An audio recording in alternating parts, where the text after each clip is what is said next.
CBDs have turned to ghost towns under the global pandemic. Today, reporters Christina Hearn, Ashlyn Krukellis and Sarah Stewart jointly bring you this special report from city centres around the country.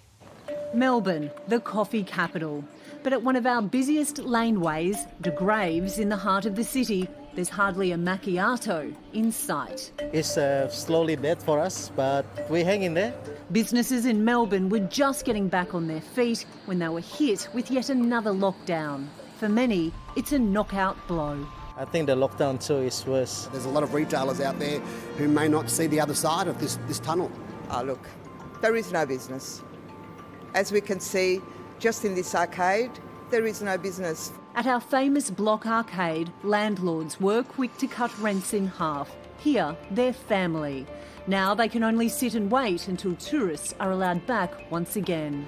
We're doing what we can right now to welcome everyone back. Our beautiful CBDs, and only our CBDs, can give the experience. But even our iconic mode of transport is suffering. This is Melbourne's popular City Circle tram. Normally, it's packed with tourists enjoying a free tram ride around the city, while the loudspeaker points out the major attractions of the CBD. But as you can see, it is basically empty. But of course, what's Melbourne without the CBD? Of course they've got to come back. Of course they will. Here in Queensland, the number of coronavirus cases is low and restrictions are continually easing. But does that mean life's returning to normal in Brisbane's CBD? Let's find out. It's mid-morning. Office buildings should be buzzing. Instead, desks are bare, lights are out. It's eerily quiet. We are looking at occupancy rates at the moment at about 25 to 30%.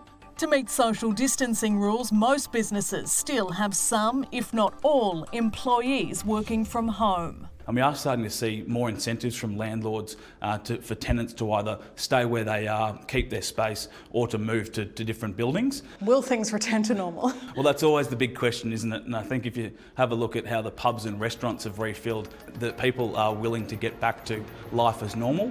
For some small businesses, this is the end. Discount Souvenirs has shut one of its shops on Queen Street Mall. With no tourists, it has no customers.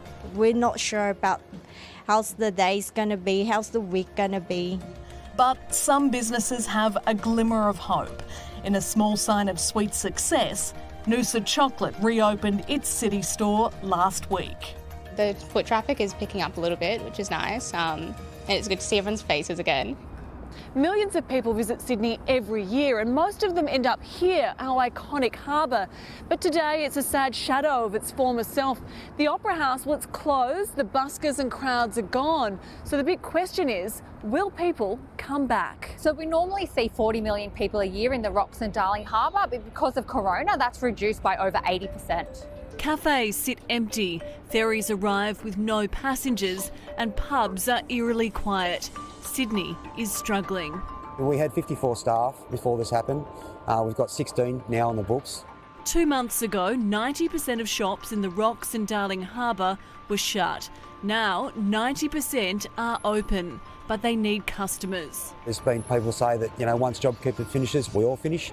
To get us back, there's free face painting, dog yoga, live music and places to safely exercise.